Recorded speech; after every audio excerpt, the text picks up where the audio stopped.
Hello, leaders. It is good to be with you. We are filming this on ahead of Mother's Day. It's a gorgeous sunny day outside here in the Pacific Northwest. For those of you joining us from other parts of the country or around the world, I want to welcome you to Leaders Edge. And I think it's perfect that we're filming this ahead of Mother's Day. So I want to send a shout out to all the great moms that are watching this. You're a leader in your home. You're a leader with your marriage and your family, with your kids. And so I want to send you some love and support you for the leadership that you show in the community and with your family. And today's topic is perfect for moms. Today's topic is about leading with the trait of humility. Crisis-wise leaders show humility. This entire series is about leading through crisis and being a crisis-wise leader. The great leaders rise in crisis, and moms are a great example of that. And the trait of humility is all about the good of the team and the family, and moms demonstrate that tremendously. Moms are famous for sacrificing themselves for their kids and for their families. So today's topic on humility is perfect for all the moms. So happy Mother's Day. Thank you for being great moms, great leaders, and pillars in our community. Harry Truman said this: "You can accomplish anything in life provided you do not mind who gets the credit." You can accomplish anything in life provided you don't mind who gets the credit. Today we're talking about the paradox of leading through humility, the power of humility. And most of the time we don't think of those two things together, power and humility. Jim Collins, in his landmark book, From Good to Great, he saw all these companies that were operating at a mediocre or underperforming level, and then a leader comes in and takes them to very high performance. There are many things those leaders did throughout the book that he looked at, but early on, he and his team found out that one of the traits those leaders had in common was this trait of humility. We normally don't think of great leadership and humility going together. Oftentimes we think of great leaders as these flashy superstars, these almost celebrity type leaders, but he found just the opposite. There was this incredible perseverance and tenacity and grit coupled with this humility. Now, don't get me wrong, and he'd be the first to say that these great leaders certainly had ego when they had ambition, but that ambition, and here's the key, that ambition was for the team and not just for themselves. It was the power of we, not the power of me. The power of we, not the power of me. And so I wrote in my notes, there's a difference between bad pride and good pride. Oftentimes we think of pride as all bad.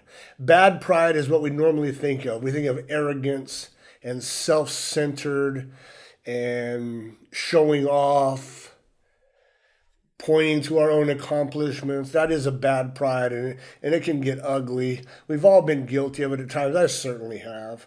It's normally It's the way insecure little people try to stand out. It's the bad kind of pride. But there is a very good kind of pride, and that is the pride of craftsmanship, the pride of excellence and being exceptional, and the pride of team. We did this together.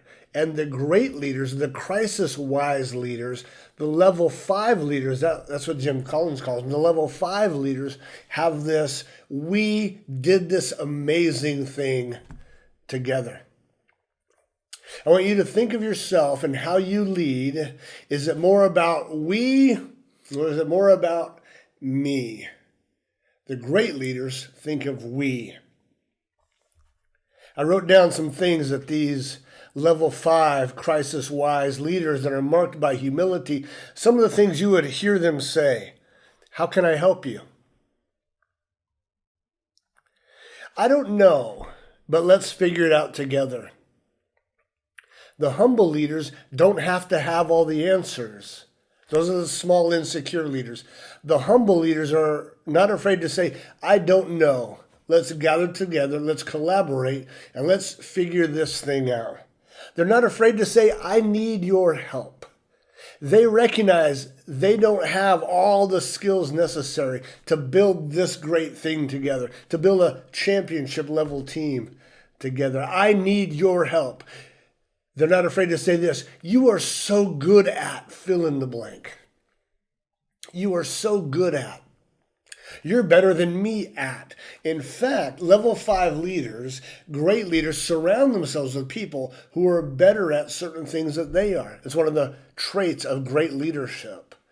They surround themselves with a great team. So you will find those types of leaders saying, you are so good at, and I need your help with. You bring so much value to the team by. I'd like you to think of the phrases you are known for. Are they me phrases or we phrases? In fact, I'd like you to think of it this way. Some leaders lead through a mirror, and some leaders lead through a window. Mirror type leadership is constantly looking at myself. What's in it for me? What can I get out of this? How can these people serve me or make me look better? Low-level leaders lead through a mirror. High-level leaders, crisis-wise leaders, level 5 leaders lead through a window. They're constantly looking out the window at their team and thinking, how can I help them achieve? How can I help them succeed? What can I do for Sally? How can I help John? They're constantly looking out the windows. What are the ways that I can help this team rise and get better? There's a phrase that's come into vogue in the last few years, and I'm glad it has, and it's called servant leadership. And they found that these high-performing leaders, these crisis-wise leaders, they have a servant's heart about them, and it's marked by humility. And they're constantly thinking, how can I serve the people around me so that they can achieve? And they know if the team rises, they will rise as well. Crisis-wise leaders are marked by humility. Small leaders constantly look in the mirror. They're wanting the benefits and the praise.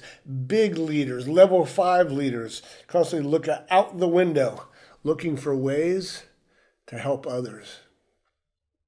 There's an old Hebrew proverb that I try to live by, and it says this. Let's see if I can get it right. It says, a generous man will prosper. A man who refreshes others will himself be refreshed. That could be a woman as well, obviously. The generous woman prospers. The woman who waters others will herself be refreshed. It's the humility, it's the servant's heart, knowing that when I lift others up, I'll be lifted up by them myself. I hope this has added value to you as you look at your leadership, as you look at your team.